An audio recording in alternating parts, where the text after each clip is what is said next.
आज का सबसे बड़ा मुद्दा राम जन्मभूमि, राम मंदिर के लिए निधि संकलन हो रहा है। लाखों की संख्या में लोग 100 रुपया से लेकर 1000 रुपया जिसकी जितनी शक्ति है आज दान कर रहे हैं। इसी बीच में भारत के कई राज्यों में, आंध्रा, दिल्ली, महाराष्ट्र में भी कई सी जगह जहां पर मंदिर को तोड़ा जा रहा है। आखिर ये क्यों हो रहा है? क्या इनके बीच में कोई संबंध है? आज इसी मुद्दे पर बात करने के लिए शंकर गायकवाड़ जी, विश्व हिंदू परिषद के क्षेत्रीय मंत्री आज हमारे साथ हैं। तो आइए इनसे पूछते हैं कि आखिर ये जो संकलन, जो निधि जो हर घर घर में जा रहे हैं, आप लोग जा रहे हैं, और जो मंदिर को तोड़ा जा रहा है, क्या इनके बीच में कोई संबंध है? तो गायकवाड़ साहब, आपका द पब्लिक न्यूज़ 24 में आपका स्वागत है। आज का सबसे बड़ा मुद्दा जो हमने उठाया है, देश के कई हिस्सों में मंदिर को तोड़ा जा रहा है और इसी बीच में राम मंदिर बनाने के लिए आप लोग घर घर जा रहे हैं। क्या लगता है इनके बीच में कोई संबंध है? बिल्कुल, आपने सही प्रश्न उठाया है और राम मंदिर का विषय इसी के साथ जुड़ा हुआ है। मैं जुड़ा हुआ इसलिए कहता हूँ, जो आपने कहा कि अभी केवल हैदराबाद में या आंध्र में मंदिर टूट रहे हैं, ये केवल आंध्र में मंदिर नहीं टूटे हैं, तो हिंदुस्तान के आप अगर देखे जाएंगे तो हर स्टेट में मंदिर टूटे हैं, टूटने का क्रम जारी है। और ये केवल मंदिर तोड़ने के लिए नहीं तोड़ रहे, विकास के लिए मंदिर नहीं तोड़ रहे हैं, ये मंदिर इसलिए तोड़ रहे कि मंदिर ये हिंदुस्तान का शांति का प्रतीक है, प्रार्थना का प्रतीक है, एक ध्यान का प्रतीक है। मंदिर केवल मंदिर है, मंदिर ये शक्ति केंद्र है, ऊर्जा स्रोत है। मैं आप सबको आपके माध्यम से बताना चाहता हूं, अन्य कोई भी स्थान जो है, अन्य कोई भी धर्मस्थल जो है अन्य धर्म के, वो मंदिर नहीं है, वहां शांति नहीं है, वो केवल वहां पर प्रार्थना करने की वो जगह है। और हमारे देश के सर्वोच्च न्यायालय ने भी इस बात को माना भी है। इसलिए मैं ये बात स्पष्ट करना चाहता हूँ, मंदिर और अन्य प्रार्थना स्थलों का जो सबसे बड़ा जो अंतर है, इस अंतर को समझने की आवश्यकता है। इसलिए हिंदू समाज के मंदिरों के ऊपर आज नहीं प्रहार हो रहा है। राम जी का मंदिर ये टूट गया, अल बरौनी कहता है, अमीर खुसरो कहता है, अबुल कहता है, 16वें शतक में अबुल होकर गया, उसने कहा, फ्रांस का लेखक ये कहता है कि ये जो मंदिर टूटने का जो सिलसिला है, ये हम नहीं कह रहे हैं। तो देश में प्रवास के रूप में आए हुए जो विदेश के जो प्रवासी है, चीन के जो प्रवासी है, फ्रांस के जो प्रवासी है, ये सारे लोग इस बात को मानते हैं। इसलिए मंदिर टूटने के पीछे एक जो बहुत गहरी साजिश है, ये एक गंदी मानसिकता है, ये मैं आपको कहना चाहता हूं। और ये आज से नहीं आई है, ये गत 1400 साल से वो चले आई है, 1400-1500 साल से वो चली आई है। यहाँ पर जब गजनी आया, घोरी आया, बाबर आया, हुमायूं आया, चंगेज खान आया, ये जितने भी आक्रांतता आए, वो आक्रांतता ने ये हिंदुस्तान के दो बातों पर आक्रमण किया है। मैं आपको कहना चाहता हूं, वो दो बात मतलब इस देश के मंदिर और इस देश की माँ, इस देश की महिला, इनको पूरी तरह से नेस्तनाबूद किया है। महिलाओं के ऊपर अत्याचार किया, बलात्कार किया, ताकि कोई भी बीज उगे नहीं, कोई भी बच्चा पैदा ना हो, हिंदुस्तान पूरी तरह से अल्पसंख्यक होकर इनका गुलाम रहे।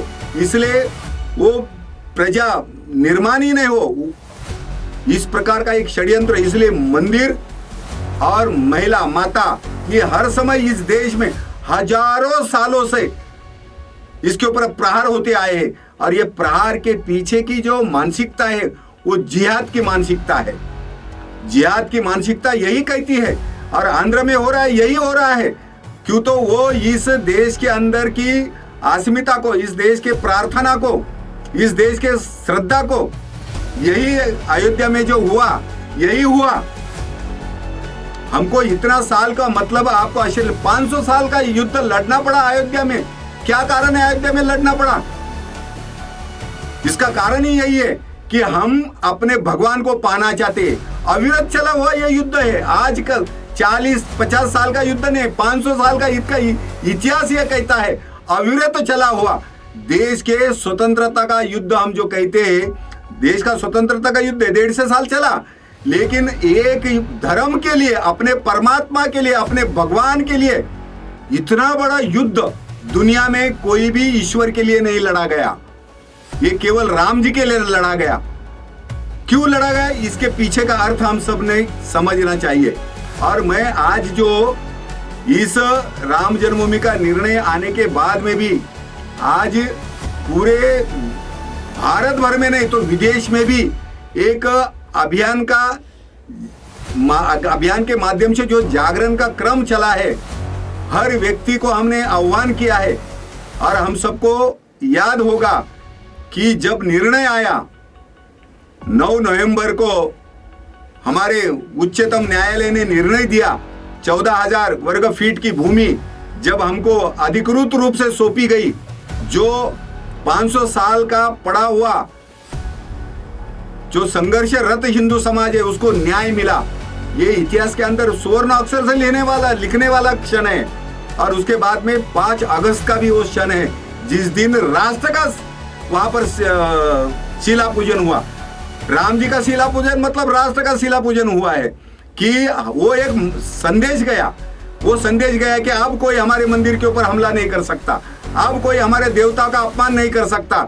अगर जो इस प्रकार का अपमान करेगा, जो इस प्रकार का उनको तकलीफ देगा, तो उसकी हसरत यही होगा। हिंदू समाज जाग गया है।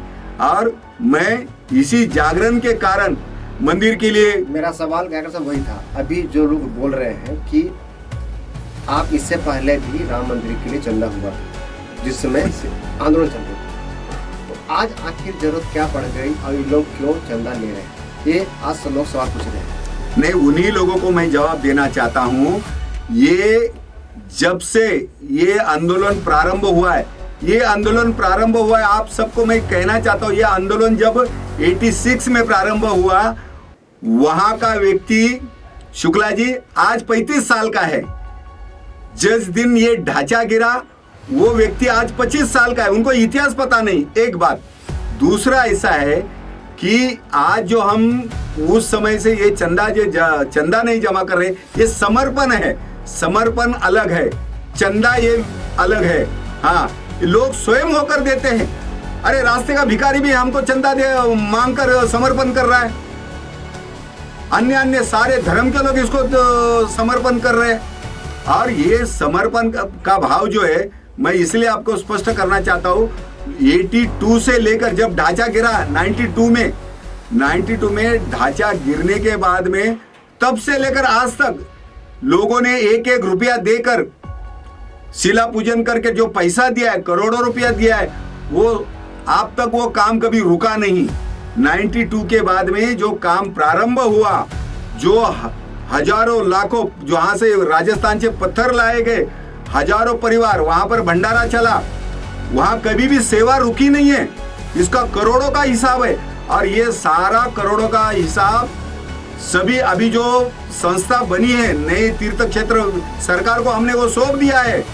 और केवल सौंपा नहीं है, और आज जो ये पारदर्शिता के साथ में हम व्यक्ति के पास से केवल पैसा नहीं जमा कर रहे। तो डॉक्टर साहब, आखिर रीजन क्या है कि जब देश का ऐतिहासिक, मैं उन मंदिरों की बात कर रहा हूँ जो आज से हजार साल पहले बने हुए, जो एक सांस्कृतिक के केंद्र हुआ करते थे, एक मंदिर जो हुआ करता था, एक शिक्षा, और कभी संकट के समय पे वही मंदिर वहां से भोजन मिलता था।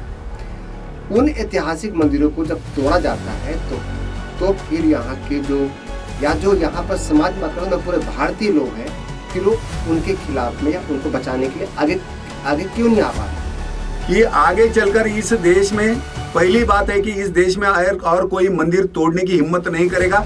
इस प्रकार का प्रचलन, इस प्रकार की एक प्रथा अभी आगे चलने वाली है। और दूसरा आपका जो कहना है कि ये इस प्रकार का तोड़ने के पीछे की मानसिकता, ये केवल मंदिर को नहीं तोड़ रहे, हमारे अस्मिता के ऊपर आघात है, ये हमारे देश के ऊपर आघात है, हमारी स्वतंत्रता के ऊपर आघात है।